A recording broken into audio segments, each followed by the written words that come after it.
الحمد لله وكفى وسلام على عباده الذين اصطفى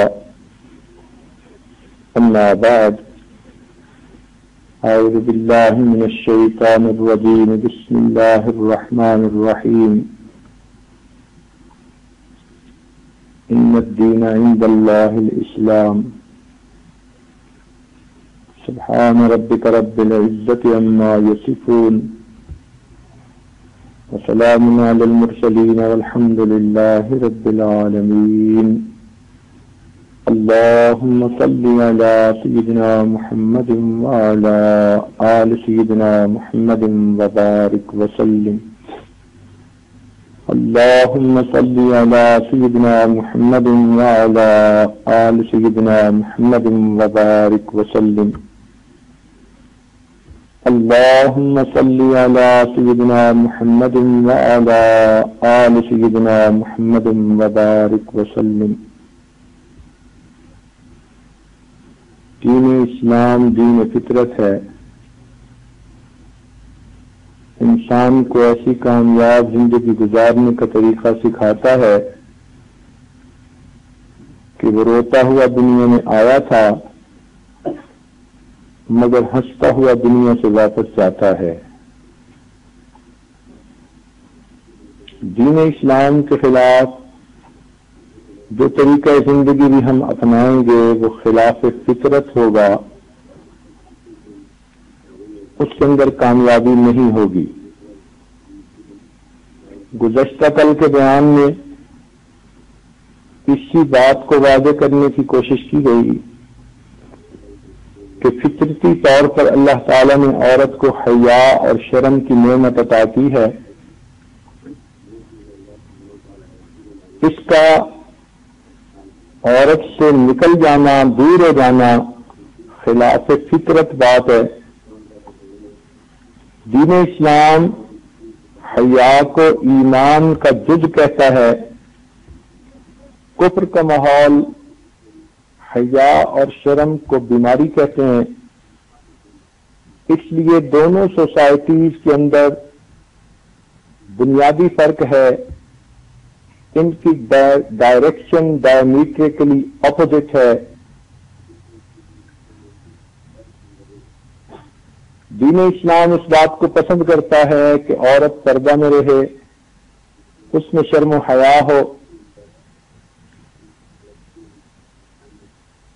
اور کفر کا ماحول اس بات کو پسند کرتا ہے کہ عورت گھر سے باہر نکلے، بلکہ اپنے کپڑوں سے بھی باہر نکل آئے تو اچھا ہے.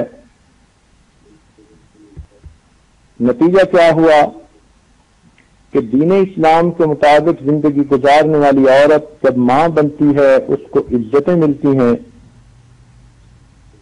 اور کفر کے ماحول کی عورت جب ماں بنتی ہے تو اسے کوئی پوچھنے والا نہیں ہوتا. خاوند ویسے ہی اسے چھوڑ کے دوسری عورتوں کے پیچھے بھاگ جاتا ہے. جس اولاد کو وہ پالتی ہے وہ اولاد بھی اس کے پاس نہیں رہتی، تو بیچاری بچوں کی جگہ گھر میں کتوں کو پالتی ہے. تنہائی کا عذاب اسے سہنا پڑتا ہے. جتنا وہ جوانی میں کلبوں کی زینت بنی تھی اتنا ہی اب گھر کی تنہائی میں اس کو وقت گزارنا پڑتا ہے. پھر بے اختیار کہتی ہے لائف از ویری ڈیفیکلٹ. یوں سمجھیے کہ کفر کے ماحول میں عورت اپنی زندگی کا ابتدائی وقت اپنے آخری وقت کو مصیبت بنانے میں گزار دیتی ہے. اس لیے وہ عورت بڑھاپے سے ڈرتی ہے، بڑھاپے کا نام سن کر گھبراتی ہے. وہ صرف جوان رہنا چاہتی ہے. سمجھتی ہے کہ جب تک میرا جسم جوان ہے تب تک میری قدر ہے. تو معلوم ہوا کہ وہاں عورت کی قدر بحیثیت انسان کے نہیں، بحیثیت ایک کھلونا کے ہے. جب تک وہ کھلونا کارآمد ہے، کھیلنے کے قابل ہے، اس کی قدر ہے، اور اس کے بعد اس کی کوئی قدر نہیں. سارے سال میں ایک دن مدر ڈے کے طور پر منا لیا تو ماں کا حق پورا ہو گیا، یہ کہاں کا انصاف ہے؟ بلکہ ایک واقعہ تو ایسا بھی ہے کہ مدر ڈے کے دن ماں نے اپنے بچوں کے لیے بہت کچھ تیار کیا، ٹائم طے تھا کہ وہ اتنے بجے آئیں گے، ماں ان کو ٹریٹ دے گی، دعوت دے گی اور وہ کھا کے واپس چلے جائیں گے، کیونکہ ہر ایک کی اپنی اپنی اپائنٹمنٹس ہیں۔ ماں بیچاری نے کئی کھانے بنائے، جب وہ وقت آیا تو کبھی گھڑی کو دیکھے، کبھی کھانوں کو دیکھے کہ سال میں آج کا دن ایسا ہے کہ کم از کم بچوں کی شکلیں تو دیکھ لوں گی۔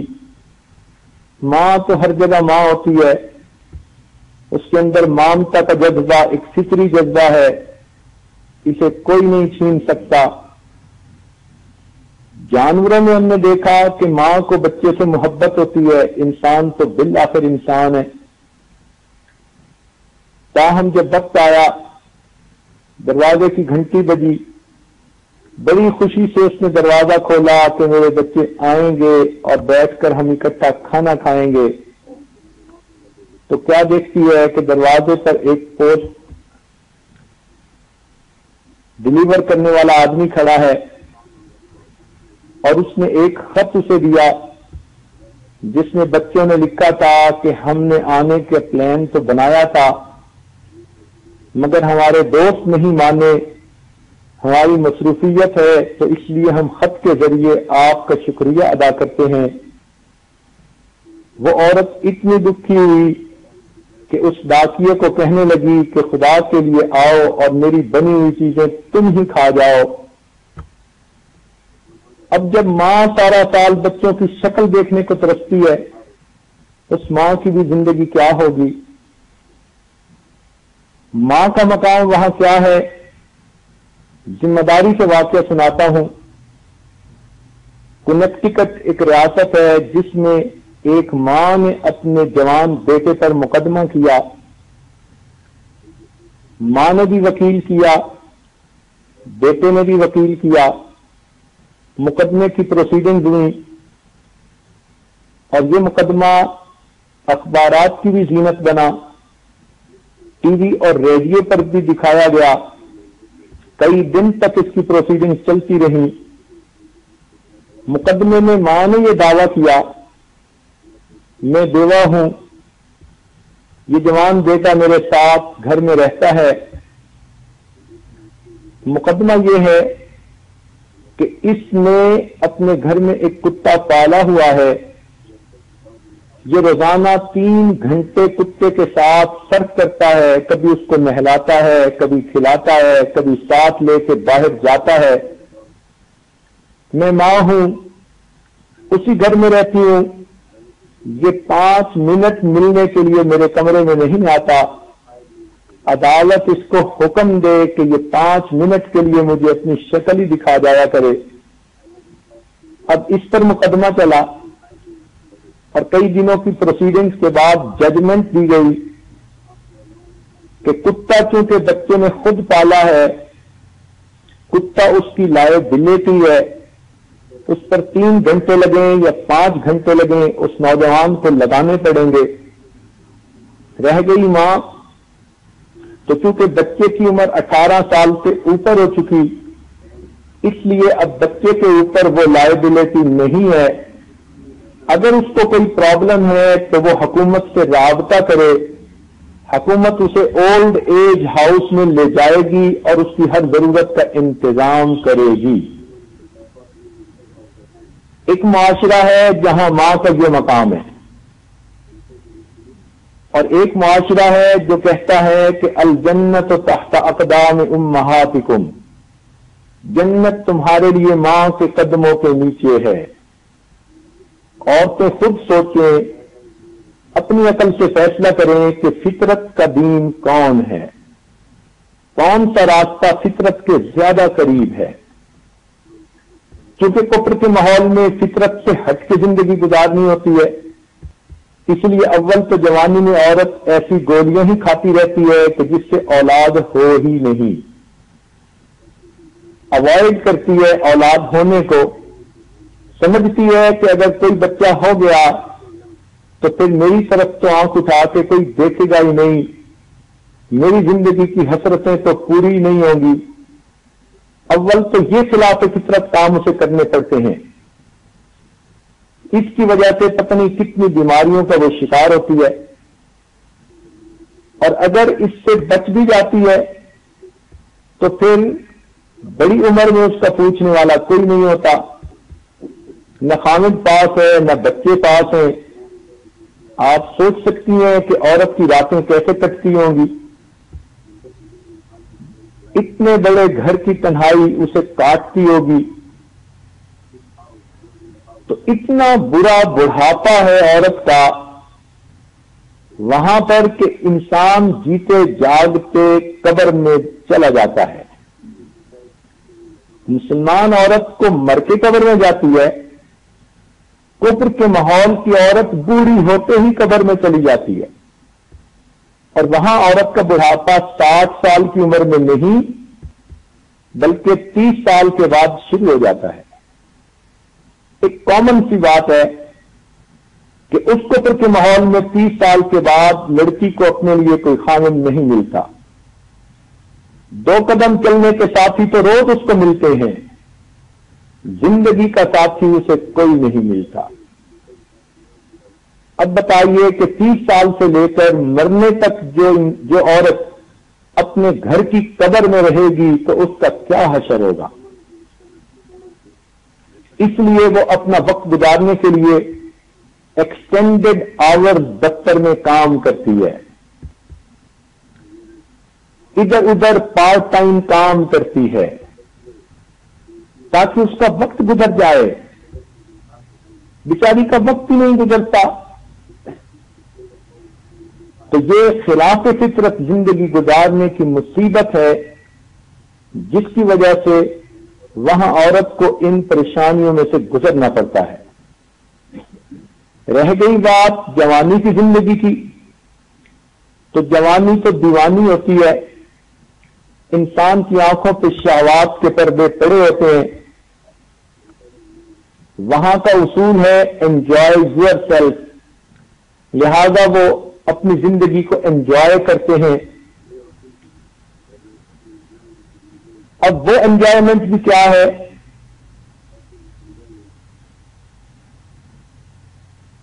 کہ عورت کے لیے ہر بندہ فائدے اٹھانے کی نیت سے اس کے قریب ہوتا ہے، اس کے دکھ درد کا ساتھی کوئی نہیں بنتا، اس کی زندگی کی ضرورتوں کا ذمہ دار کوئی نہیں بنتا۔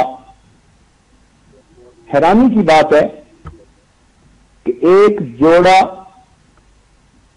کے حالات زندگی اس عاجز کے سامنے بتائے گئے، 22 سال دونوں کو اکٹھا رہتے ہو گئے تھے، اور 22 سال کے بعد اس میاں بیوی کے درمیان محبت کا یہ عالم تھا کہ بیوی نے سگریٹ پینی ہوتی تو اپنے خاوند سے ادھار مانگتی تھی، اور خاوند نے سگریٹ پینی ہوتی تو بیوی سے ادھار مانگتا تھا۔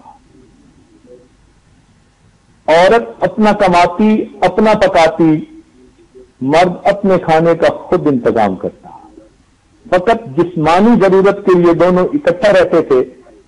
اب آپ سوچئے 22 سال جو اکٹھے گزار چکے، اتنی بے حسی، اتنی بے وفائی، اتنی مادہ پرستی کہ اب بیوی اپنے خاوند سے سگریٹ بھی لے کر نہیں پی سکتی، اس کو بورو کرنی پڑتی ہے، پھر اسے واپس کرنی پڑے گی۔ دور کے ڈھول سہانے ہماری مسلمان بچیاں یہاں رہ کر وہاں کی مادی ترقی کو دیکھتی ہیں، سنتی ہیں، تو ان کے دلوں کے اندر خواہش بڑھتی ہے کہ ہم بھی اس ڈیولپڈ کنٹری میں جا کر رہیں، لیکن وہاں کے اندر کا حال کیا ہے یہ وہی لوگ جانتے ہیں جو وہاں آتے جاتے ہیں، جن کی زندگی کے سالوں وہاں گزر چکے ہیں۔ کہتے ہیں کہ جو جوتا پہنتا ہے اسی کو پتہ چلتا ہے کہ یہ کہاں سے چبھتا ہے، تو جو اس ماحول میں جا کر رہے اسی کو پتہ ہے وہاں کی خباستوں کا۔ یہی نہیں کہ عورت کا یہ سلسلہ، مرد کا بڑھاپا بھی وہاں پر بہت ہی پریشان کن ہوتا ہے۔ بیٹے اور باپ کا تعلق اس وقت ختم ہو جاتا ہے جب بیٹا 18 سال کی عمر کا ہوتا ہے۔ اب بیٹا خود مختار ہے، اس کے بعد باپ کی اپنی زندگی، بیٹے کی اپنی زندگی۔ اتنا تعلق کہ ایک والد کو ہارٹ اٹیک ہوا اور اس کا بیٹا اپنے دوستوں کے ساتھ کھڑا باتیں کر رہا تھا، تو دوستوں نے پوچھا کہ سنیں تمہارے ڈیڈ کو ہارٹ اٹیک ہوا ہے؟ کہنے لگا ہاں 2 دفعہ پہلے بھی ہوا تھا لیکن وہ ہاسپٹل سے بچ کے آ گیا، اب تیسری مرتبہ پھر ہارٹ اٹیک ہوا ہے، I hope he will be able to make up this time. اب اگر یہ بیٹے اور باپ کا تعلق ہے تو سوچو کہ پھر کیا ہے زندگی۔ ہمارے ایک پروفیسر خود بتاتے تھے کہ میں ایک کاتب کے دفتر میں بیٹھا ہوا تھا، فون آیا ہاسپٹل سے آپ کے لیے کال ہے۔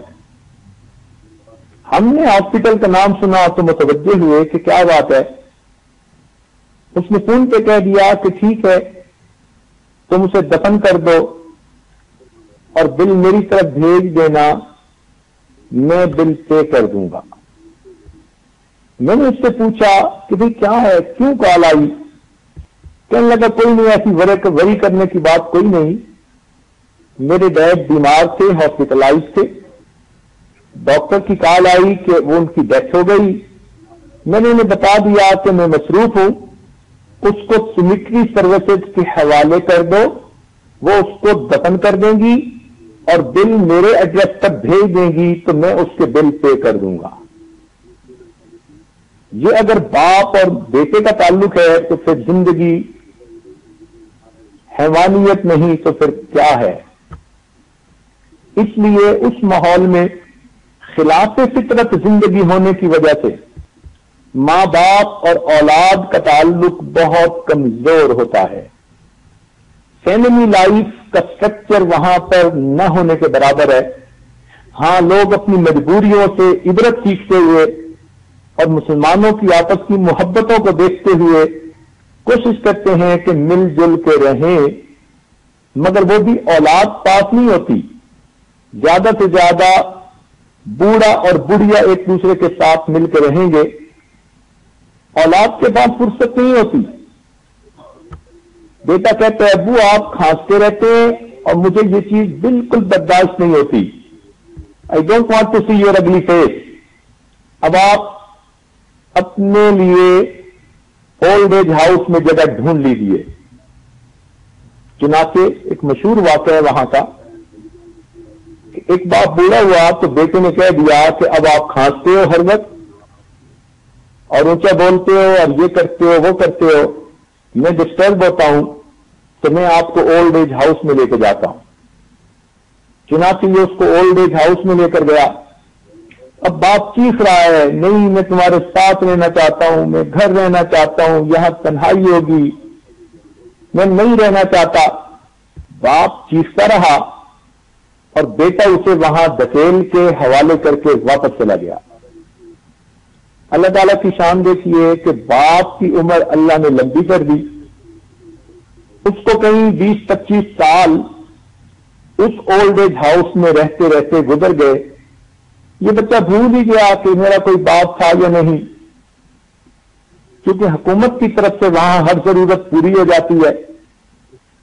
بوڑھا بھی نا امید ہو گیا تھا، رابطہ ختم ہو گیا۔ 25-30 سال کے بعد یہ بوڑھا ایک دفعہ اپنے کمرے سے باہر نکلا تو کیا دیکھتا ہے کہ ایک بوڑھے کو اس کا بیٹا دھکیل رہا ہے کہ نہیں تم یہی رہو، اور وہ چیخ رہا ہے، چلا رہا ہے نہیں میں تمہارے پاس رہنا چاہتا ہوں، مجھے یہاں مت چھوڑ کے جاؤ۔ بوڑھا نے بہت شور مچایا، نوجوان اسے بلا کر چھوڑ کے چلا گیا۔ تو اس بوڑھے نے اس کو اپنی طرف بلایا اور کہا کہ کیوں روتے ہو، کیا بات ہے؟ یہاں بوڑھوں کے لیے ہی تو رہنے کی جگہ بنی ہوئی ہے، اور ہم آپس میں دوستی کر لیتے ہیں.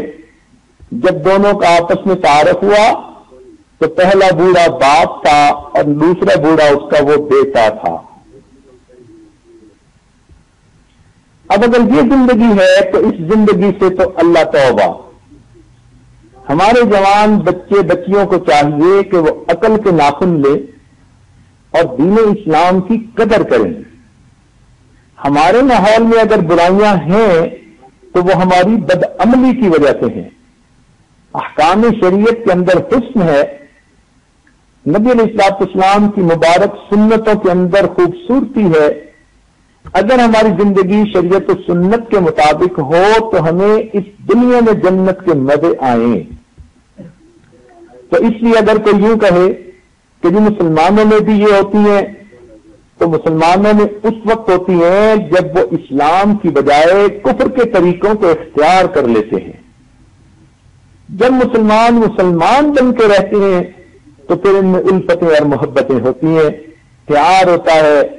گھر کے سارے افراد ایک دوسرے کے دکھ درد کے ساتھی ہوتے ہیں. کانٹا ایک کو چبھتا ہے اور آنسو دوسرے کی آنکھ سے آتا ہے. پھر بھائی بیمار ہوتا ہے تو بہن ساری رات جاگتی ہے، سجدے میں پڑھ کے رو کے بھائی کی صحت کے لیے دعائیں مانگ رہی ہوتی ہے. یہ ہے فطرت کے مطابق زندگی جو دین اسلام نے ہمیں عطا کی. اس لیے اس عاجز نے کل ایک بات سمجھائی کہ اسلام حیا کا علمبردار ہے اور کفر کا ماحول بے حیائی کا علمبردار ہے. اس لیے ہمیں کفر کے ماحول سے نفرت ہونی چاہیے، اسلام کے ساتھ ہمیں فطری محبت ہونی چاہیے. نوجوان بچیاں اپنی کم علمی کی وجہ سے، نا تجربہ کاری کی وجہ سے وہ بھی انہی کفر کے طریقوں کو اپنا لیتی ہیں، یا ان کی تمنا رہتی ہے کہ ہمارا طرز زندگی بھی وہی بن جائے. چنانچہ ریڈیو ٹی وی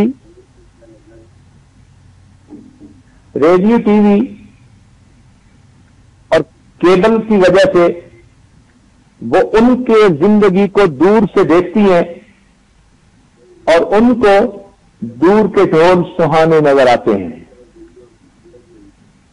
آپ نے دیکھا ہوگا کہ یہ ڈش چھتری کی مانند ہے، مگر اس کا رخ الٹا ہوتا ہے. یوں سمجھ لیجئے کہ جس گھر میں ڈش لگ گئی انہوں نے اللہ رب العزت کی رحمت کی چھتری کو الٹا کر دیا. میں تو جس گھر میں ایک منحوس چیز کو دیکھتا ہوں تو فوراً دل میں یہ تصور جاتا ہے کہ کلمہ کی برکت سے اللہ تعالی کی رحمت کی چھتری ان کے سر پہ تھی، انہوں نے اس منحوس چیز کو لگا کے رحمت کی چھتری کو الٹا کر دیا. پھر کہتے ہیں جی اولاد نیک نہیں بنی، ماں باپ کی فرما بردار نہیں بنی. جو خدا کا وفادار نہیں وہ پھر ماں باپ کا بھی وفادار نہیں. اس لیے اپنے بچوں کو دین کی زندگی سکھائیے تاکہ ان کی زندگی فطرت کے اصولوں پر آ جائے. اور نوجوان بچیوں کو بھی چاہیے کہ وہ اپنے آپ کو ایک مومنہ عورت بن کر زندگی گزارنے کے لیے تیار کریں. مومنہ عورت سب سے زیادہ اپنے ایمان کی حفاظت کرتی ہے اور اس کے بعد اپنے عزت و آبرو کی حفاظت کرتی ہے. جب جوانی کی عمر میں بچی قدم رکھتی ہے تو اس کو ارد گرد سے بہت قسم کے لوگوں سے واسطہ پڑتا ہے جن میں سے سب کے سب اس کے دشمن ہوتے ہیں. جان کے دشمن نہیں، عزت و آبرو کے دشمن. مگر یہ سب دوستی کے رنگ میں آتے ہیں، اپنے بن کے آتے ہیں. کوئی قدم کے رنگ میں، کوئی دور کے رشتہ دار کے رنگ میں، کوئی کلاس فیلو کے رنگ میں. دیکھنے میں وہ اپنے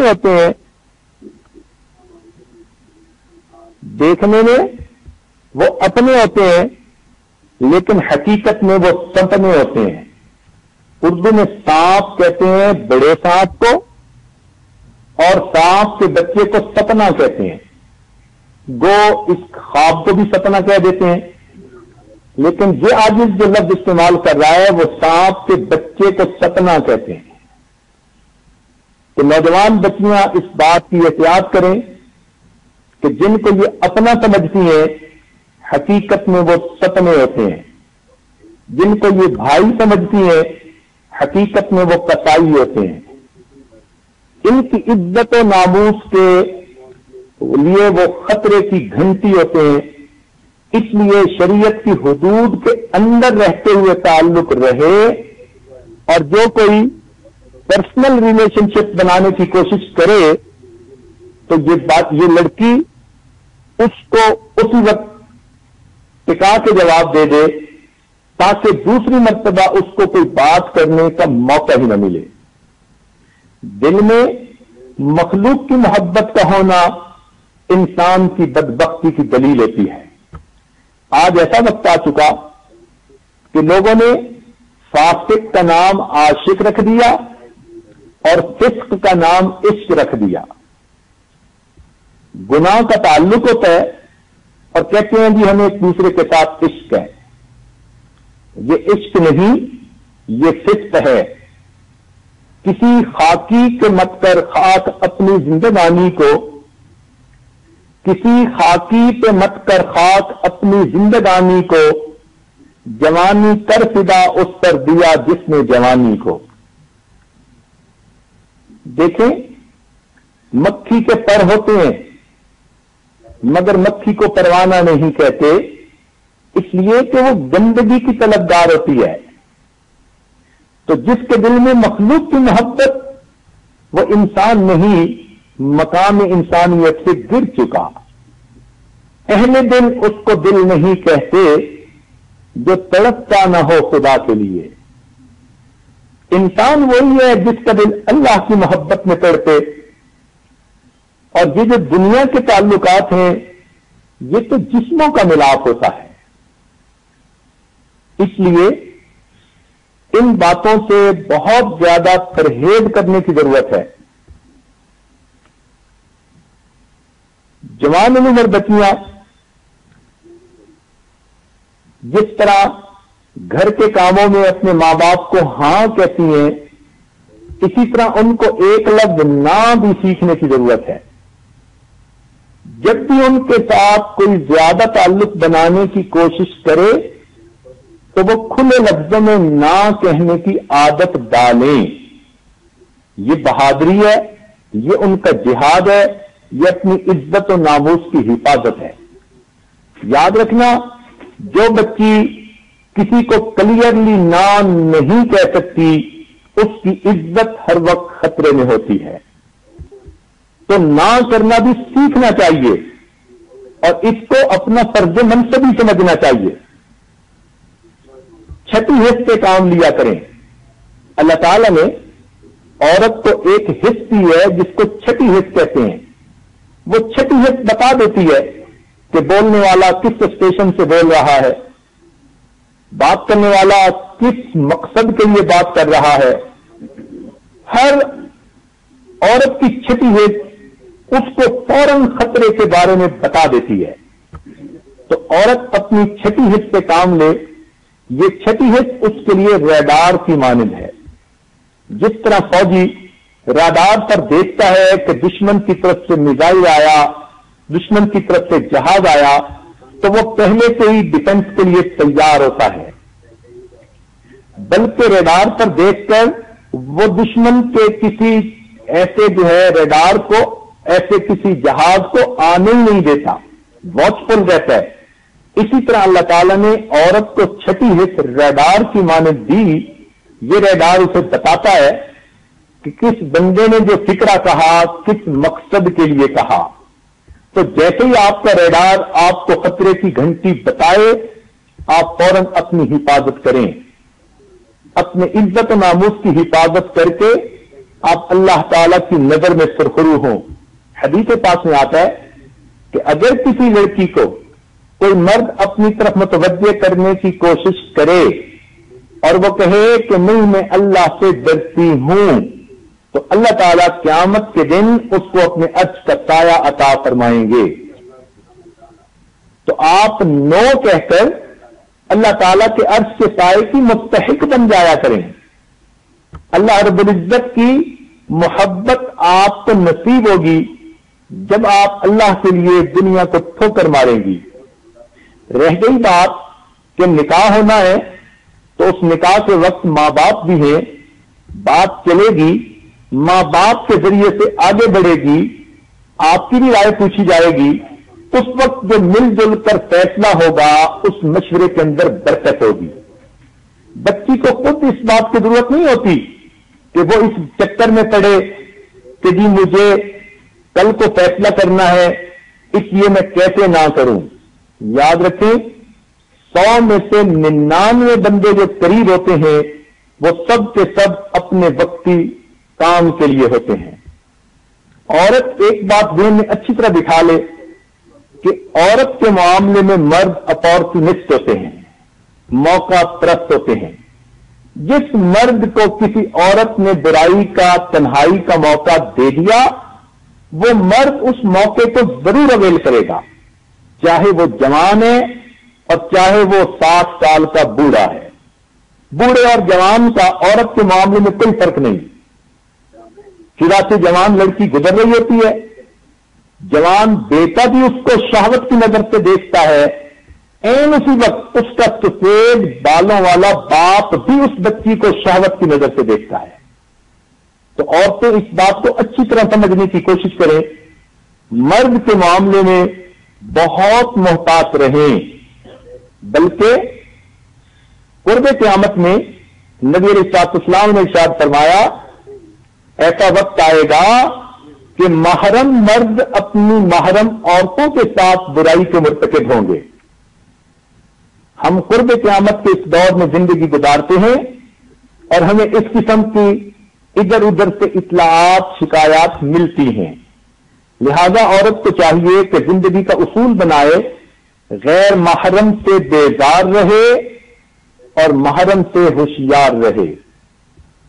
غیر محرم سے بیزار رہے، اس کی شکل دیکھنی بھی پسند نہ کرے، غیر محرم سے بیزار رہے اور محرم سے ہوشیار رہے۔ جتنے تعریفیں کرنے والے لوگ ہیں ان میں ایک خاوند ہے کہ جو عورت کے بارے میں مخلص ہو سکتا ہے۔ خاوند کے علاوہ، باپ کے علاوہ کوئی بھی جو تعریفیں کر رہا ہے اس تعریف کے پیچھے کوئی نہ کوئی اس کا مقصد ہے۔ اس بات کو اچھی طرح سمجھنا چاہیے۔ جوان بچیاں کم عمر کم علم ہوتی ہیں، وہ ان ہتھ کنڈوں کو نہیں سمجھتی اور جھوٹی تعریفوں کے چنگل میں پھنس جاتی ہیں۔ اور آج کل کے نوجوان تعریفیں کرنے کے ماہر، یہ لگتا ہے کہ انہوں نے عورت کی تعریفیں کرنے میں PhD کی ڈگری کر لی ہے۔ ہر وقت یہ سوچتے رہتے ہیں کون سا فکرہ بولوں، کون سی بات کہوں کہ وہ لڑکی خوش ہو جائے، اس لیے کہ خوشی سے بات آگے بڑھے گی۔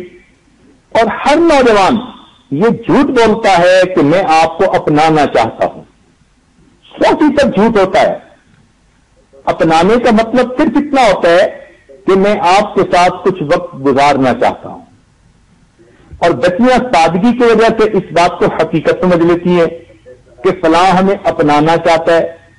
جو اپنانے والے ہوتے ہیں وہ پھر اپنے والدین کے ذریعے سے شریعت و سنت کے قاعدے کے مطابق قدم بڑھاتے ہیں۔ وہ علیحدگی میں، تنہائیوں میں سب سے چھپ چھپا کے رشتے نہیں جوڑتے۔ جو چھپ کے رشتے جوڑ رہا ہے وہ چھپ کے ہی کچھ کرنا چاہتا ہے۔ اس لیے ایسی باتوں میں جوان بچیوں کو بہت محتاط ہونے کی ضرورت ہے۔ ہر تعریف کرنے والا اپنا نہیں ہوتا، بلکہ ہر تعریف کرنے والا سپنا ہوتا ہے۔ تو اس سانپ سے بچنے کی ضرورت ہے۔ سانپ سے نہیں بچیں گی تو جان جائے گی، اور سپنے سے نہیں بچیں گی تو عزت جائے گی، اور بعد میں پھر ہاتھ ملنے کا فائدہ نہیں۔ جوان بچیاں بعض اوقات یہ اعتراض کرتی ہیں کہ جی فلاں آدمی نے ہمیں خراب کیا، بلکہ بدنام کر دیا. لڑکی کی بدنامی کیوں ہوتی ہے, لڑکے کی کیوں نہیں ہوتی؟ یہ ان کا سوال اور یہ ان کی بات پوچھنی فضول ہے. ذرا ایک مثال سن لیجئے کہ اگر ایک آدمی کے پاس گوشت ہے, بوٹیاں بنی ہوئی ہیں, اور وہ اس کو ٹرے میں ڈال کے سر کے اوپر رکھ کے گلی میں سے گزرتا ہے, اور کوئی کوا اس میں سے بوٹی اٹھا کے لے جاتا ہے, تو آپ کوے کو برا کہیں گی یا اس بندے کو برا کہیں گی؟ ہر سمجھدار بندہ اس آدمی کو برا کہے گا کہ تم نے تو گوشت کی حفاظت ہی نہیں کی, اس لیے کہ کوے نے تو بوٹی لینی ہے, اس کی تو فطرت ہے, اس کا تو کام ہے. تو کوئی بندہ کوے اور پرندے کو برا نہیں کہتا, ہر بندہ اسی کو برا کہے گا کہ جس نے گوشت کو چھپا کے نہیں رکھا. تو اگر 2 کلو گوشت کو کوئی نہ چھپائے, اسی کو برا کہتے ہیں, تو جو بچی اپنے 60-70 کلو کے گوشت کو نہ چھپائے, پھر کس کو برا کہیں گے؟ اسی کو برا کہیں گے کہ تم نے خود کیوں پردے کا خیال نہ کیا. عزت تمہاری تھی, اس لیے اب بدنامی بھی تمہارے اوپر آئی. ایک اور مثال سن لیجئے. ایک آدمی کے ہاتھ میں فرض کرو $10,000 ہے, اور وہ ان کو ہاتھ میں پکڑ کے جا رہا ہے. غیر لوگوں کے اندر سے ایک جگہ سب انجان قسم کے, ناواقف قسم کے لوگ ہیں. اب اگر اس کے ہاتھ میں یہ پیسے واضح دیکھ کر کوئی بندہ اس سے پیسے چھین لیتا ہے, تو چھیننے والے کو آپ برا کہیں گی یا اس بندے کو کہ جس نے ہاتھ میں لے کر ان کو دکھائے؟ ہر بندہ اسی کو برا کہے گا کہ تمہارے پاس دولت تھی, تمہیں اس کو جیب میں رکھنا چاہیے تھا, چھپا کے رکھنا چاہیے تھا. آج کل تو لوگ جیب بھی پکڑ لیتے ہیں, اور تم نے تو ہاتھ میں کھول کے پیسے دکھا دیے. یہ شکر کرو کہ ان نے تم سے دولت چھینی, تمہاری جان کو ہمیں کچھ نہیں کیا. اسی طرح جو بچی پردے کا خیال نہیں کرے گی اور نامحرم مردوں کے سامنے آئے جائے گی, اب اس کو کہیں گے کہ تم نے خود اپنی عزت کا خیال نہیں کیا, اس لیے کہ غیر مرد کی تو نظر ایک ہی طرح کی پڑتی ہے, اس میں تو ایک ہی مقصد جو ہے حاصل کرنا ہوتا ہے. اچھا یوں بتائیے, ایک مثال اور ابھی ذہن میں آئی کہ اگر کوئی کسی بجلی کی تار کو ہاتھ لگا دے اور اسے جھٹکا لگے اور وہ شکوہ کرے کہ جی دیکھو بجلی کتنی بری ہے, ہر بندہ کہے گا بجلی بری نہیں, اس کی تو فطرت ہے, یہ برے تم ہو کہ تم نے اس کو انگلی لگائی کیوں, قریب آئی کیوں. اسی طرح جو بچی یہ کہے کہ فلاں مرد نے مجھے برگلا لیا, مجھے باتوں میں اپنے لگا لیا اور مجھے اس نے بدنام کر دیا, تو اس پہ اعتراض مت کرو, اس لیے کہ اس سے تو توقع یہی رکھو. عزت کی حفاظت عورت نے اپنی خود کرنی ہوتی ہے. اسی لیے جن بچیوں کے دامن پہ دھبے لگ جاتے ہیں ان کی ساری زندگی برباد ہو جاتی ہے. یاد رکھنا, عورت کی ہر غلطی معاف ہو جاتی ہے, لیکن اس کے کردار کی غلطی کو مرد معاف نہیں کرتا.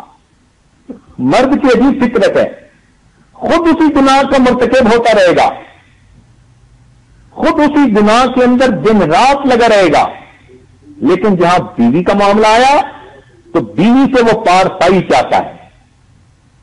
کتنی تو انصافی کی بات ہے, مگر مرد کی فطرت ہے, لہذا عورت سے غلطی ہوئی اور مرد نے اسے اپنے سے جدا کر دیا. کتنے گھر اس کی وجہ سے اجڑتے ہیں, کتنی بچیاں اس کی وجہ سے برباد ہوتی ہیں, ساری زندگی برباد رہتی ہیں, نہ ادھر کے رہے نہ ادھر کے رہے, نہ خدا ہی ملا نہ وصال صنم. اور یہ بھی ذہن میں رکھیے کہ جو مرد ان کو اپنے قریب کرتے ہیں ان کو بھی اگر ان کے ساتھ جسمانی تعلق کا موقع مل گیا, اب وہ اس سے شادی کرنے پہ کبھی آمادہ نہیں ہوں گے. چنانچہ اس عاجز کے سامنے ایک کیس آیا کہ جس میں ایک لڑکے نے اپنی رشتہ دار لڑکی کو بہت غلط طریقے سے استعمال کیا.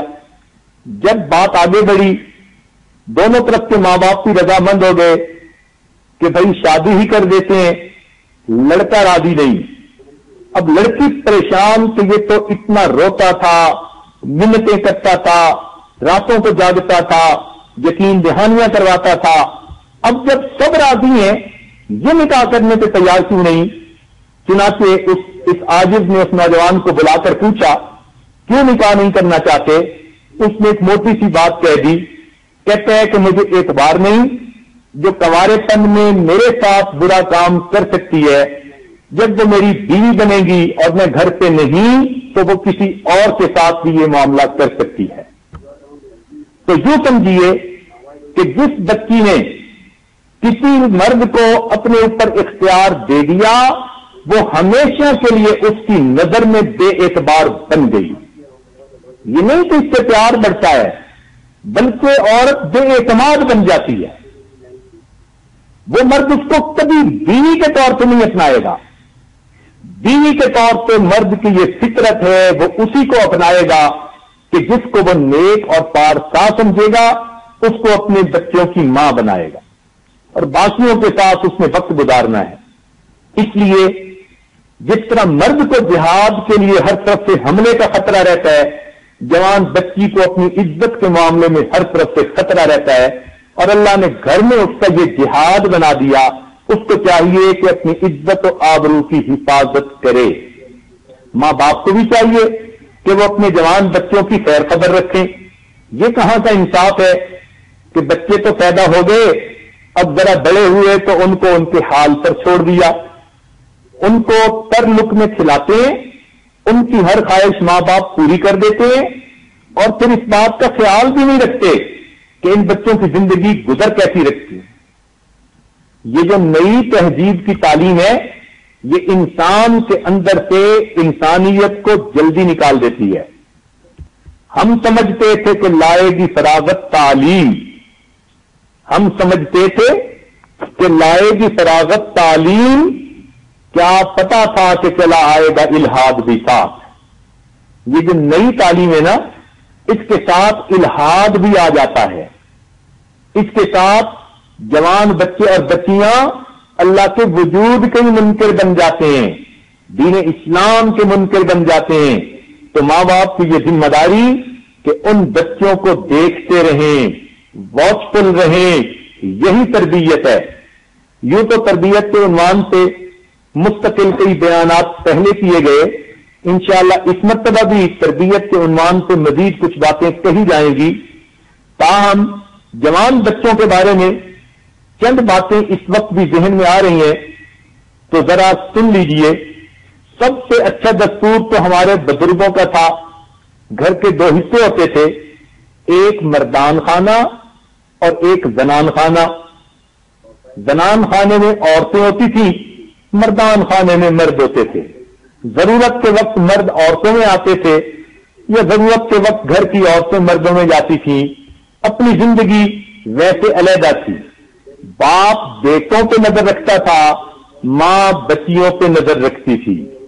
یہ سب سے بہتر سیٹ اپ تھا جو ہمارے بزرگوں کا رہا ہے۔ لیکن اب ماشاءاللہ کوٹھیاں بننی شروع ہو گئیں، کمرے بیڈ روم زیادہ ہوتے ہیں، لہذا ہر بچے اور بچی کا کمرہ جدا۔ یہ سمجھ لیں کہ یہی بیماری کی ابتدا، یہی گناہوں کی ابتدا کہ بچے کی اٹھتی جوانی اور اس کو ایک کمرہ دے دیا جاتا ہے جہاں وہ کمرے کو بند کر کے کچھ وقت اپنی مرضی سے گزارتا ہے۔ اچھا اگر کمرے زیادہ بھی ہیں تو ایک دستور سمجھ لیں کہ بچے جن کمروں میں رہیں ان کے اندر کے لاک نہیں ہونے چاہیے۔ لاک صرف اس کمرے میں ہو جس میں میاں بیوی رہتے ہوں، باقی کسی کمرے میں لاک کی کوئی ضرورت نہیں۔ بس اتنی سی بات ہے کہ بھائی نے بہن کے کمرے میں جانا ہے تو کھٹکھٹائے اور دروازے کی اجازت ملنے پہ کھولے، مگر ماں کو اجازت کی بھی ضرورت نہیں۔ اگر بیٹے کے کمرے میں جانا ہے، ماں نے جانا ہے تو دروازہ کھٹکھٹائے، اور اگر باپ نے جانا ہے تو اجازت کی کوئی ضرورت نہیں۔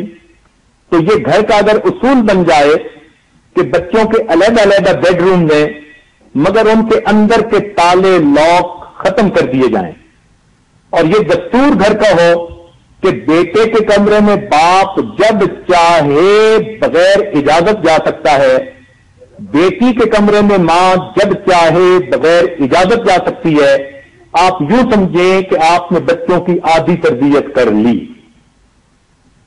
اس لیے کہ بہت ساری ایسی باتیں کہ جو بچے تنہائیوں میں بیٹھ کے کرتے ہیں وہ پھر ڈر کی وجہ سے نہیں کر سکیں گے، اور یہ ماں باپ کا حق ہے کہ ماں باپ ان پر نظر رکھیں. بچے یہ نہیں کہہ سکتے کہ ہمیں پرائیویسی نہیں مل رہی. تمہاری پرائیویسی کی زندگی شادی کے بعد شروع ہوگی. شادی سے پہلے ماں سے بیٹی کی کوئی پرائیویسی نہیں اور باپ سے بیٹے کی کوئی پرائیویسی نہیں. تو شریعت نے یہ حق دیا ہے ماں باپ کو. اس لیے آپ اس اصول کو گھر میں ذرا آزما دیکھیے. جب بچے نے کمرے کا دروازہ لگا لیا اور اب اس کے پاس 10 گھنٹے رات کے ہیں، اب وہ 10 گھنٹے چاہے تو انٹرنیٹ پہ پورنوگرافی کی فلمیں دیکھے، چاہے تو سیل فون کے اوپر کسی سے باتیں کرے. آپ حیران ہوں گی کہ ایک بچی جو نیکوکار تھی، بہت اچھی تھی، مگر کسی کزن نے اس کو نیکی کے راستے سے ہٹا دیا. اس نے بالآخر سیل فون کے ذریعے اس سے نکاح بھی کر لیا اور ماں باپ کو اس کا پتہ ہی نہیں. 3 سال کے بعد پتہ چلا کہ ہماری بیٹی تو کسی سے نکاح کر چکی ہے. جب ایسی مثالیں ہوں معاشرے میں تو پھر بہت احتیاط کی ضرورت ہے. بیٹی کو ہرگز اجازت نہ دیں کہ وہ کمرہ بند کر کے اپنے 10 گھنٹے گزارے. تو بچوں کے کمروں کو لاک نہیں ہونے چاہیے. نمبر 1، باپ کو اجازت ہو جب چاہے بیٹے کے کمرے میں بلا اجازت اچانک جائے. ماں کو اجازت ہو جب چاہے بیٹی کے کمرے میں بغیر اجازت اچانک جائے. اگر آپ نے یہ روٹین گھر کے اندر ڈیولپ کر لی تو اب سمجھ لیجئے کہ آپ کے بچوں کو 50% گناہ کے موقع ختم ہو گئے. رہ گئی باقی بات، تو اس کا ایک اصول اور سن لیجئے کہ بچوں کے سونے اور جاگنے کا ٹائم آپ فکس کر دیں.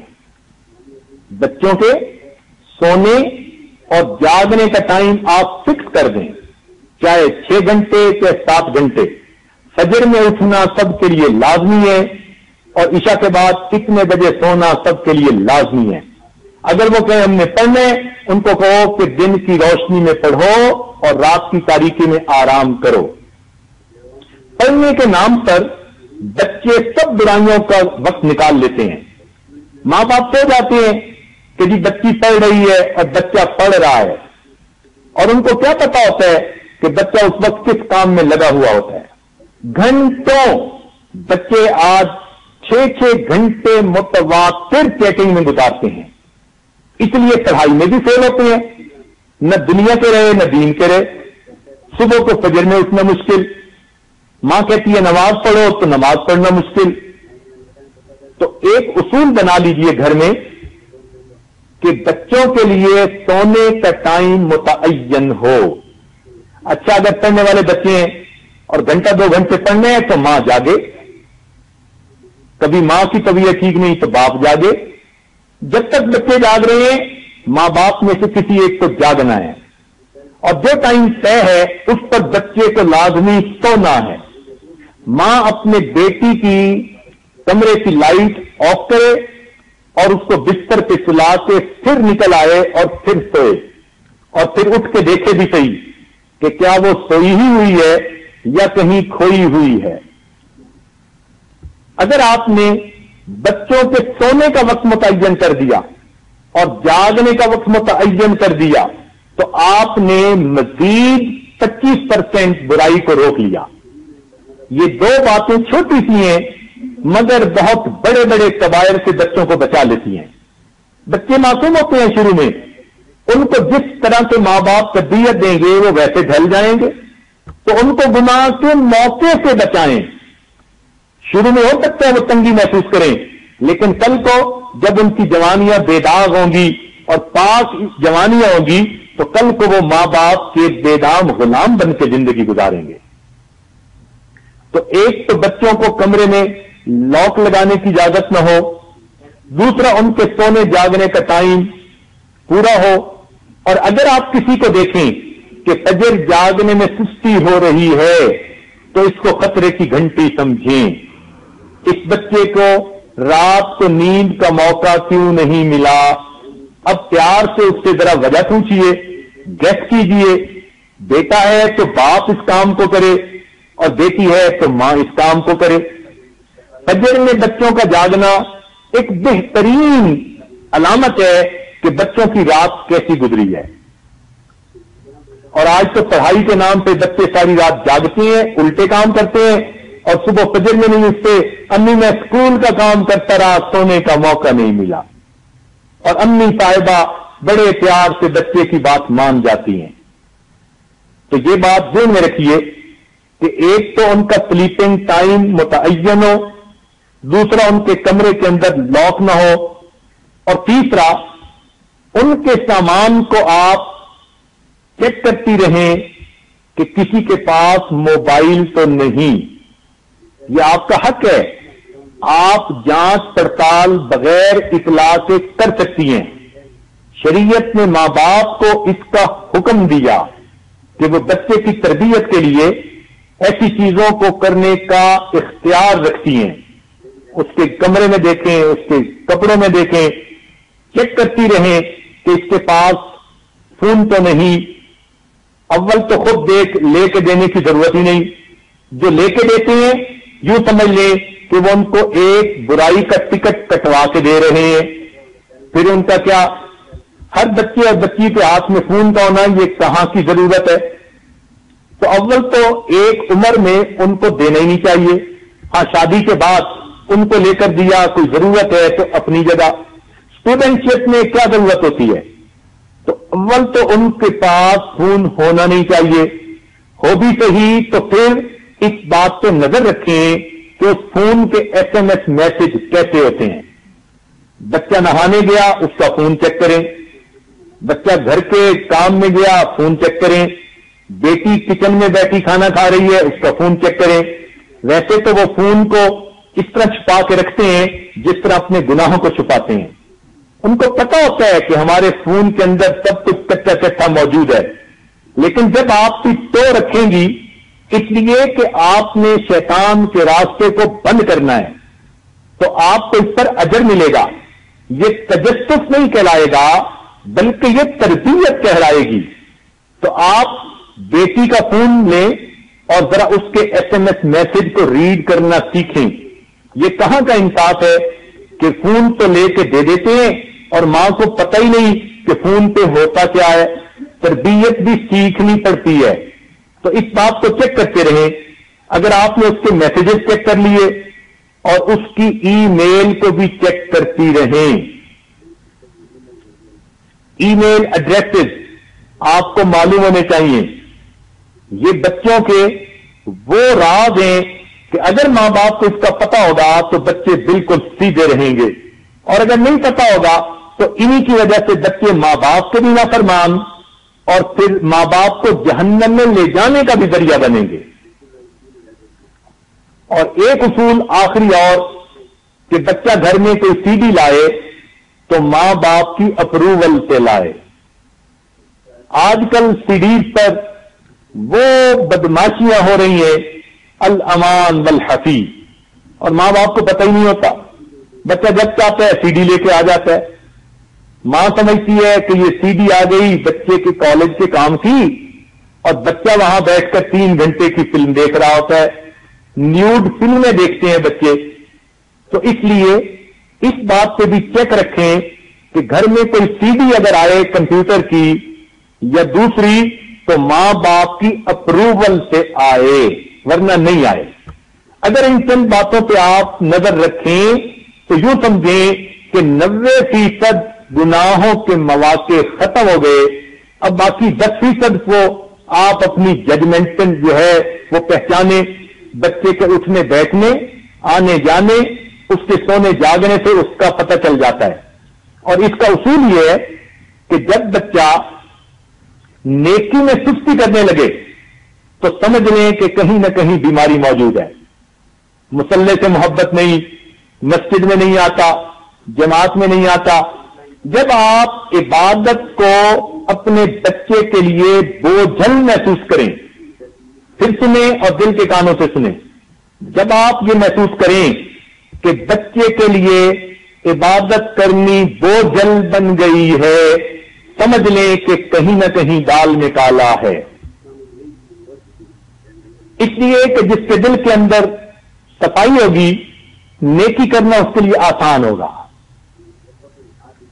ایسی بچی نیکی میں کوئی رکاوٹ محسوس نہیں کرے گی، ایسا بچہ نیکی میں کوئی رکاوٹ محسوس نہیں کرے گا۔ تو جب آپ نے ان باتوں پر عمل کر لیا تو گویا آپ نے اپنے پیارے بچوں کو جہنم سے جانے والے راستوں سے ہٹا لیا۔ کچھ لوگ ہوتے ہیں نا جو جہنم کے راستوں سے لے جانا چاہتے ہیں، ماں باپ ان کو جہنم کے راستوں سے بچانا چاہتے ہیں۔ جیسے نبی علیہ الصلوۃ والسلام نے ارشاد فرمایا، لوگوں تمہاری مثال ایسے ہے کہ جیسے کچھ لوگ ہیں جو جہنم کی طرف بھاگے چلے جا رہے ہیں اور میں تمہیں کمر سے پکڑ پکڑ کے پیچھے ہٹا رہا ہوں۔ تو یوں سمجھیے کہ باہر کے لوگ ہمارے بچوں کو جہنم کی طرف کھینچ رہے ہیں، اس لیے کہ وہ شیطان کے ایجنٹ ہیں، نمائندے ہیں، اور ہم ماں باپ ہم رحمان کے نمائندے ہیں۔ ہم نے ان بچوں کو جہنم سے ہٹا کے نیکی کی طرف لے جانا ہے، جنت کا گھر دکھانا ہے۔ اچھا دیکھیے جوان بچیاں، ذرا یہ بات توجہ سے سنیں کہ اگر آپ ایک چوراہے پر بیٹھی ہیں اور دونوں طرف سے ٹریفک آ رہی ہے، مگر ایک راستہ جاتا ہے قید خانے کو، پرزن کو، جیل کو، اور دوسرا راستہ جاتا ہے آپ کے گھر کو۔ اب آپ کے پاس جب بھی کوئی گاڑی آ کے رکتی ہے تو لکھا ہوتا ہے کہ جیل جا رہا ہوں، آپ کو فری رائڈ دینا چاہتا ہوں، بیٹھ جائیے۔ تو کیا آپ اس پر بیٹھیں گی؟ نو کہیں گی، دیکھیں گی بھی نہیں اس کی طرف۔ جب بھی کوئی گاڑی رکے گی اور لکھا ہوگا کہ جیل جانے والی گاڑی اور لکھا ہوگا کہ فری سواری اویلیبل ہے، تو آپ فری رائڈ کبھی نہیں لیں گی، آپ کہیں گی مجھے جیل نہیں جانا۔ اسی طرح جب بھی کوئی مرد کسی کی تعریف کرتا ہے اور اس کو گناہ کی طرف اشارے کرتا ہے تو وہ یوں کہہ رہا ہوتا ہے کہ میں جہنم کی طرف جا رہا ہوں، آپ کو فری رائڈ دینا چاہتا ہوں، فری رائڈ لے لیجئے۔ تو کیا آپ لینا پسند کریں گی؟ کبھی نہیں۔ اس لیے محتاط رہیے، اپنی عزت و آبرو کی حفاظت کیجئے۔ جس نے جوانی میں اپنی عزت کی حفاظت کر لی، یہ انسان قیامت کے دن کبھی رسوا نہیں کیا جائے گا۔ در جوانی توبہ کردن شیوے پیغمبری، در جوانی توبہ کردن شیوے پیغمبری، وقت پیری گرگ ظالم میں شود پرہیزگار۔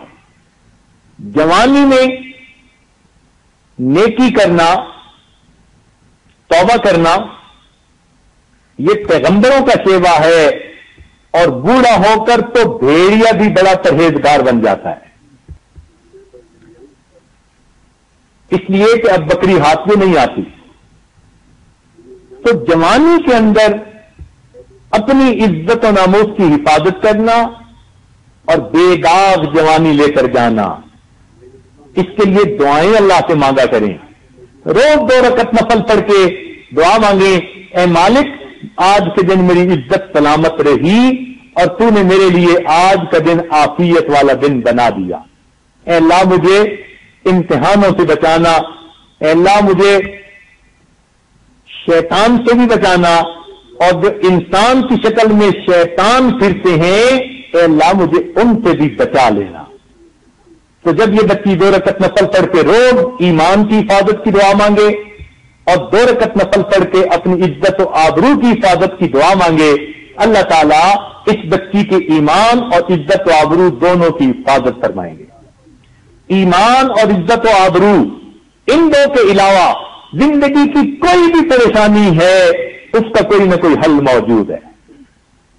یاد رکھنا، اس کی اہمیت اس لیے زیادہ بتائی جا رہی ہے کہ ایمان سے اگر کوئی محروم ہو گیا اس کا کوئی حل نہیں، اگر عزت و آبرو کوئی کھو بیٹھا اس کا کوئی حل نہیں۔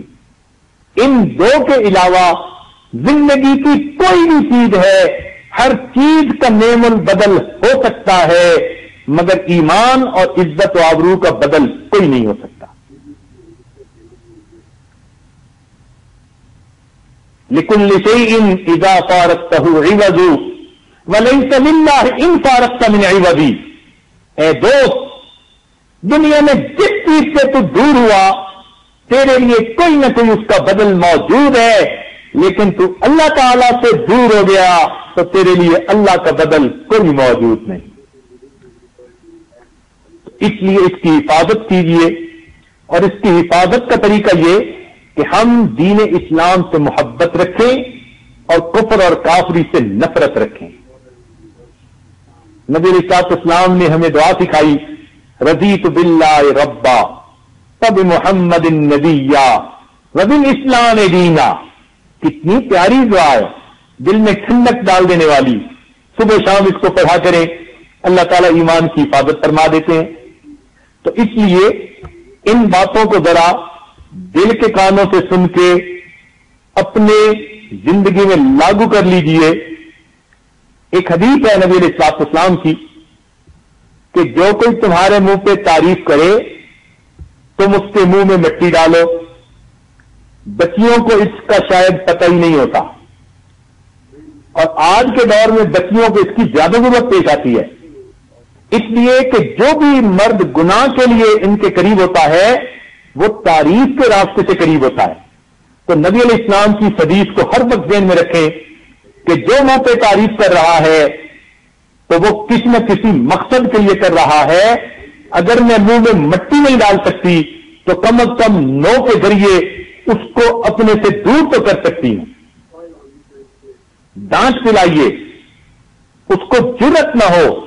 اس لیے شریعت نے کتنا پیارا اصول بتایا، کبھی غیر محرم سے بات کرنے کی ضرورت پڑ ہی جائے فلا تخضعن بالقول، تم بات کو ایسے انداز سے کرو کہ اس کو ایک سے دوسرا فکرہ بولنے کی جو ہے وہ جرأت ہی نہ ہو۔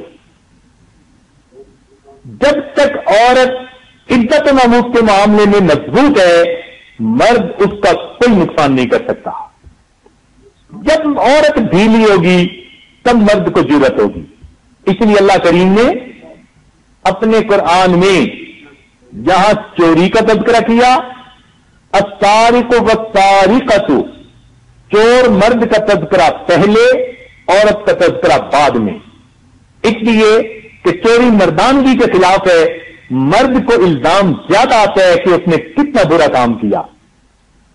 اور جہاں زنا کا تذکرہ ہوا فرمایا الزانیۃ والزانی، زانیہ عورت اور زانیہ مرد۔ عورت کا تذکرہ پہلے کیوں کیا؟ اس لیے کہ جب تک عورت کی طرف سے ڈھیل نہ ملے مرد اس گناہ کا مرتکب نہیں ہو سکتا۔ تو رب کریم نے فطرت کے اصول بتا دیے۔ اس لیے قرآن مجید کی آیت سے بھی پتہ چلتا ہے کہ عزت و ناموس کی حفاظت کا زیادہ ذمہ عورت کے اپنے اوپر ہے۔ اس کا یہ مطلب نہیں کہ اگر کوئی مرد ان سے گناہ کرے گا تو مرد کو عذاب نہیں ہوگا، نہیں، عذاب تو مرد کو یقیناً ہوگا، مگر ایک دنیا کی بدنامی بھی تو ہوتی ہے، وہ تو عورت ہی کے پلے پڑتی ہے۔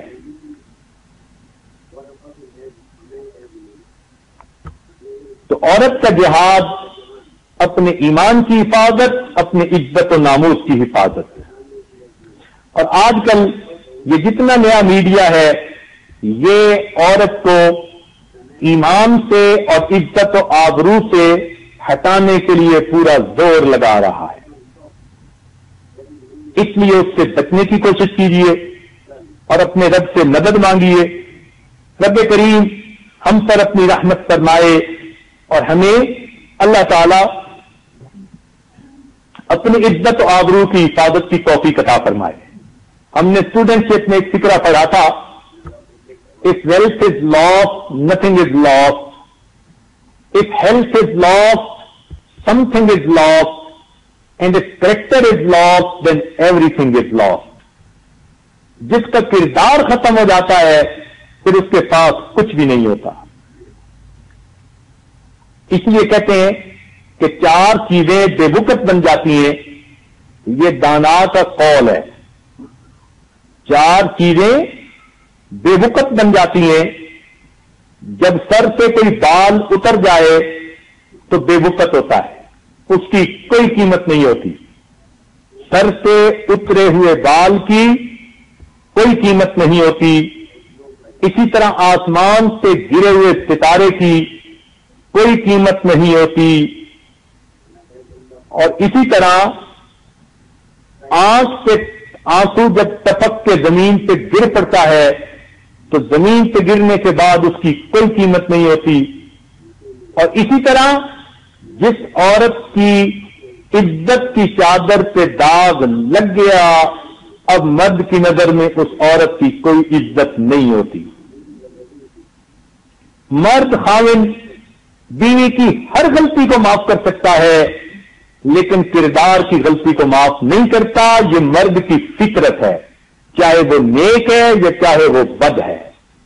عورتیں اس فطرت کو سمجھیں اور اپنی عزت و ناموس کی حفاظت کریں اور اپنے رب سے اس کے لیے مدد مانگیں۔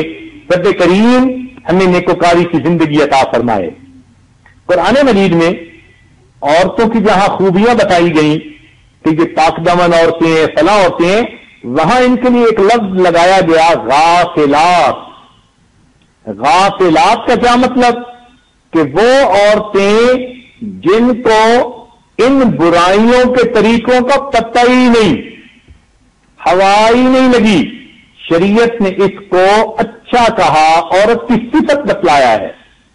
تو بہترین عورت وہ ہے نہ خود کسی کو دیکھے اور نہ کسی کو دیکھنے کا موقع دے، اور اس قسم کی واہیات باتوں کی آپس میں ڈسکشن بھی نہ کرے۔ یہ بھی ایک برائی کا ذریعہ۔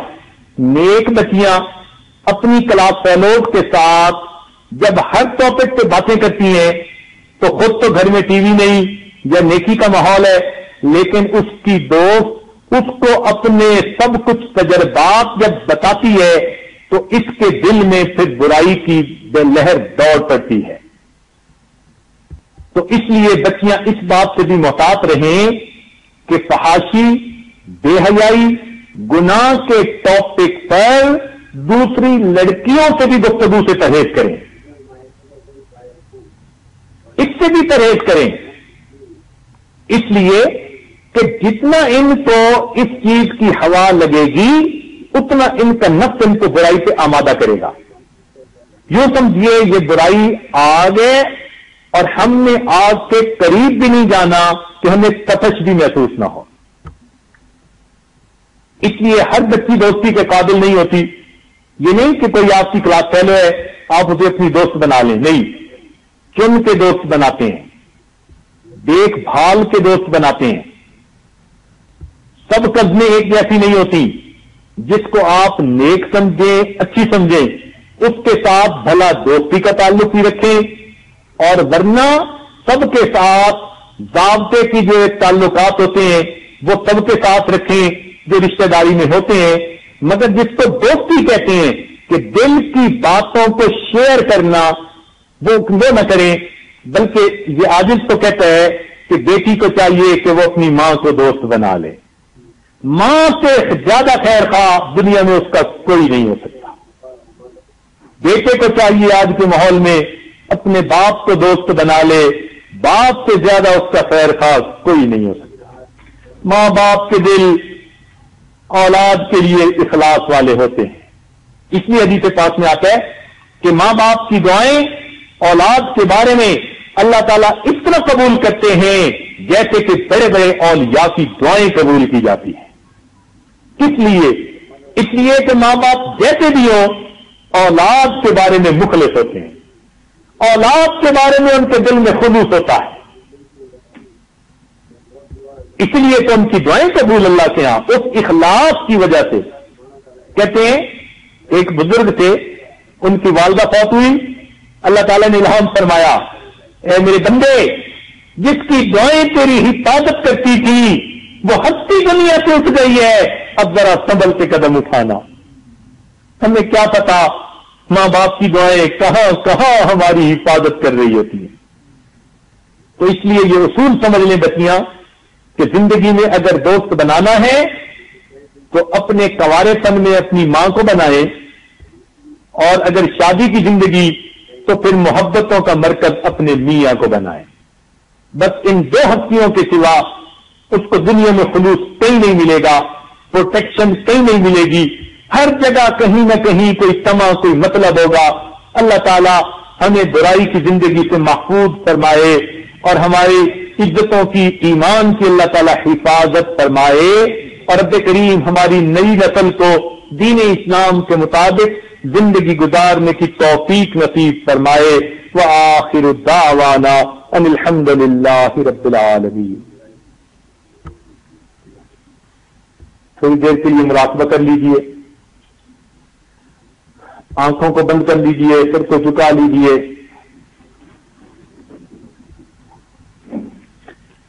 انسان جب اپنے اندر جھانکتا ہے اسے اپنی اصل تصویر نظر آتی ہے.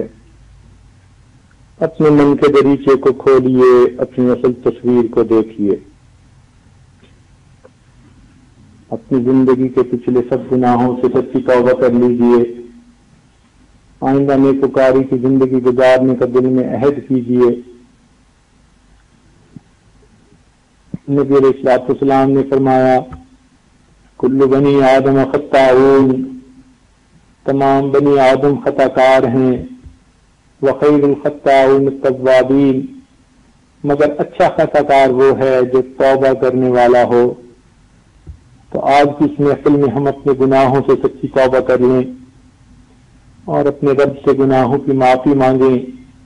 آئندہ نیکوکاری پرہیزگاری کی زندگی گزارنے کا دل میں عہد کریں. Wash all the filth away and clean my dead heart. Wash all the filth away and clean my dead heart. Make me alive again, give me a fresh start. Wash all the filth away and clean my dead heart. Make me alive again, give me a fresh start. So clean my heart, please, and wash the filth away. Don't leave me drowning here alone and astray. So clean my heart, please, and wash the filth away. Don't leave me drowning here alone and astray. I spent my life running away from you. I spent my life running away from you. And now I have nowhere to turn except you.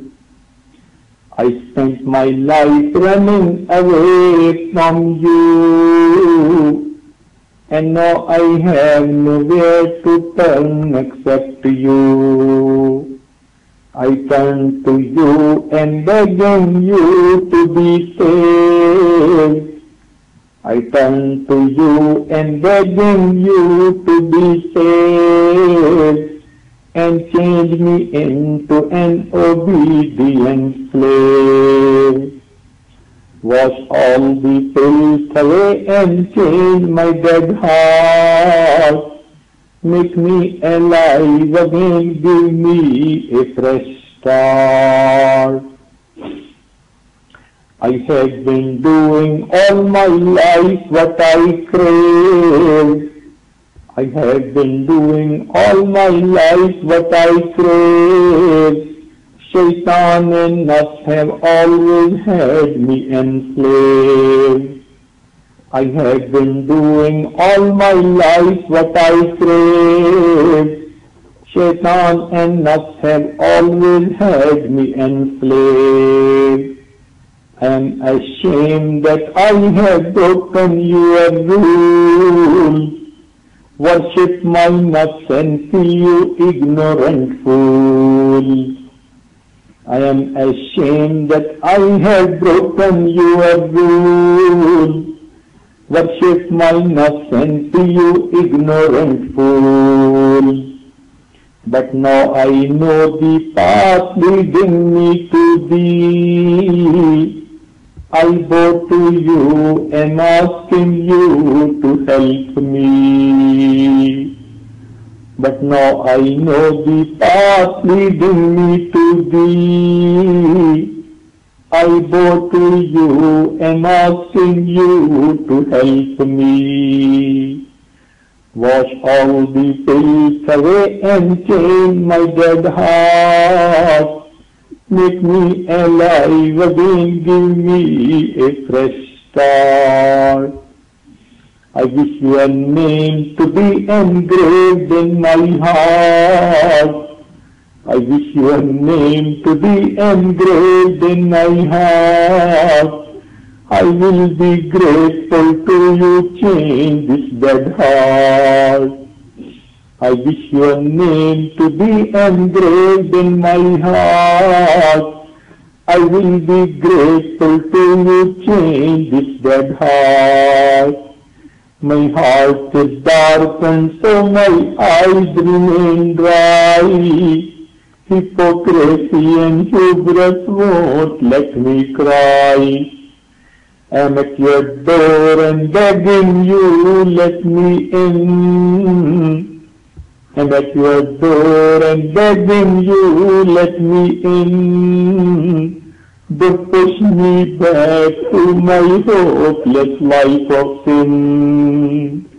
I'm at your door and begging you, let me in. I'm at your door and begging you, let me in. Don't push me back to my hopeless life of sin. I'm at your door and begging you, let me in. Don't push me back to my hopeless life of sin. So change my heart and forgive my sins this day. Don't leave me drowning here alone and astray. تو درگزر فرما, ہمارے عیبوں کی پردہ فرما, اے مالک ہماری حفاظت کرنا. رب کریم ہم بگڑے ہوئے ہیں, ہماری اصلاح فرما. ہم بھٹکے ہوئے ہیں, سیدھا رستہ نصیب فرما. شیطان کے چنگل میں پھنسے ہوئے ہیں, ہمیں آزاد فرما. رب کریم ہمارے ساتھ رحمت کا معاملہ فرما. اے اللہ گناہوں کی دلدل میں گھسے پڑے ہیں, ہمیں اس دلدل سے باہر نکال. رب کریم کرم کا معاملہ کرنا. اے اللہ ہم اپنے چاروں طرف دیکھتے ہیں, ہمیں گناہوں کے جواب کچھ نظر نہیں آتا. اللہ آپ کے سامنے جا کر کتنی شرمندگی ہوگی. رحمت فرما دیجیے, ہمارے گناہوں کو معاف فرما دیجیے. ہم نے بڑی غلطی کی, بڑی کوتاہیاں کی. اللہ آج نادم ہے, شرمندہ ہے, ہماری توبہ قبول فرما لیجیے. میرے مالک ہمارے ساتھ کرم کا معاملہ فرما دیجیے. اللہ ہم دوگلی زندگی کب تک گزارتے پھریں گے؟ یہ منافقت کب تک ہمارے اندر رہے گی؟ ایک چہرے پہ کئی چہرے کب تک سجاتے پھریں گے؟ رب کریم اب ہم تھک گئے ہیں, آپ کا در پکڑ کے بیٹھے ہیں. اللہ ہمیں سچی زندگی عطا کر دیجیے. نفس کی غلامی سے نجات عطا فرما دیجیے. شیطان کے حکموں سے بچا لیجیے. انسانی شکل میں جو شیطان ہے اللہ ان سے بھی بچا لیجیے. اللہ ہمارے گناہوں کو معاف فرما دیجیے. اے مالک آپ کے سوا ہمارا کوئی نہیں. میرے مالک ہم آپ کے نام میں دامن پھیلاتے ہیں, رحمت کا معاملہ فرما دیجیے. اللہ ہمیں معافی فرما دیجیے. رب کریم ہماری توبہ قبول کر لیجیے. اللہ آپ جس محفل میں کتنے جوان بچے اور بچیاں ہیں اپنے گناہوں سے سچی توبہ کر رہے ہیں. مالک رمضان المبارک کا وقت ہے, روزے کی حالت میں ہے, اور یہ جہنم کو بری کرنے کا اشارہ ہے. میرے مالک ہمیں بری فرما دیجیے, ہمارے گناہوں کو بچا لیجیے. اللہ گناہوں کو معاف فرما دیجیے اور ہمیں گناہوں سے بچا دیجیے. رحمت کا معاملہ فرما دیجیے. رب کریم بچہ پریشان ہوتا ہے, ماں باپ کی طرف دوڑتا ہے, بندے پریشان ہوتے ہیں, پروردگار کی طرف لوٹتے ہیں. اے بے قصوں کے دستگیر, ٹوٹے دلوں کو تسلی دینے والے، خالی جوڑیوں کو بھر دینے والے، اللہ ہمارے ساتھ درگزر کا معاملہ کرنا۔ میرے مولا آپ کے دلوں کے بھید جانتے ہیں، آپ کے سامنے کوئی جھوٹ نہیں بول سکتا، ہماری حقیقت آپ کے سامنے کھلی کتاب کی مانند ہے۔ اللہ ہماری حالت رحم فرمائیے، اللہ ہماری حالت واقعی قابل رحم ہے، اللہ رحم فرما دیجیے۔ ہم تو آپ کے در پہ آ کر بیٹھ گئے، مالک در کھول دیجیے، مالک در کھول دیجیے، رب کریم ہمیں اپنی رحمت کے گھر میں داخل ہونے دیجیے۔ اللہ ہم ڈرتے ہیں کہ کہیں آپ ناراض ہو کر دروازہ بند بھی نہ کر دے، رب کریم کرم کا معاملہ فرما دینا۔ اللہ یہ دور دور سے اعتکاف میں آ کر بیٹھنے والے تیرے در کی چادر پکڑ کے بیٹھے ہوئے میرے مالک ہم نیک بننا چاہتے ہیں، ہمیں پچانے کے بالوں کو پکڑ کے نیک بنا دیجیے۔ اللہ ہمیں شیطان سے بچا دیجیے، اپنی محبت کی لذت عطا فرما دیجیے، رب کریم کرم کا معاملہ فرما دیجیے۔ اللہ ہماری ان دعاؤں کو اپنی رحمت سے قبول فرما لیجیے، جو مانگا وہ بھی عطا فرما، جو نہیں مانگ سکے مانگنا چاہیے تھا وہ بھی عطا فرما۔ اللہ ہمیں زمانے کے فتنوں سے محفوظ فرما، دجال کے فتنے سے محفوظ فرما، ایمان عزت آبرو کی حفاظت کی توفیق عطا فرما۔ رب کریم ہماری زندگی میں برکتیں عطا فرما، رب کریم ہماری ان دعاؤں کو اپنی رحمت سے قبول فرما۔ ہمیں جن دوستوں نے دعاؤں کے لیے کہا، مشکلات میں خطوط لکھے، اللہ ان سب کو نیک دعاؤں میں حصہ نصیب فرما، اب جن کے ہمارے پر حقوق آتے ہیں ان کو بھی ان دعاؤں میں شامل فرما۔ ہمارے والدین عزیز اقارب مشائخ جو دنیا کے فوت ہو چکے، اللہ ان سب کی مغفرت فرما، اور جن کی آپ سے مغفرت کر دی قرب کے اعلیٰ درجات عطا فرما۔ اے اللہ ہماری طرف سے ہمارے آقا اور محبوب سیدنا رسول اللہ صلی اللہ علیہ وسلم کو بہترین اجر اور بدلہ نصیب فرما، اور ہم کی ایک سنت پر عمل کی توفیق عطا فرما۔ رب کہیں قیامت کے دن ان کے حوض کوثر پہ حاضری نصیب فرما، اللہ ان کے جھنڈے کے نیچے حاضری نصیب فرما، ان کے ہاتھ حوض کوثر کا جام عطا فرما، ان کی شفاعت نصیب فرما، اور اپنی رحمت سے ہمارے لیے اللہ جنت کے دروازوں کو وا فرما۔ اللہم انا نسألک الجنہ ونعوذ بک من النار، وصلی اللہ تعالی علی حبیبہ سیدنا محمد وآلہ واصحابہ اجمعین برحمتک یا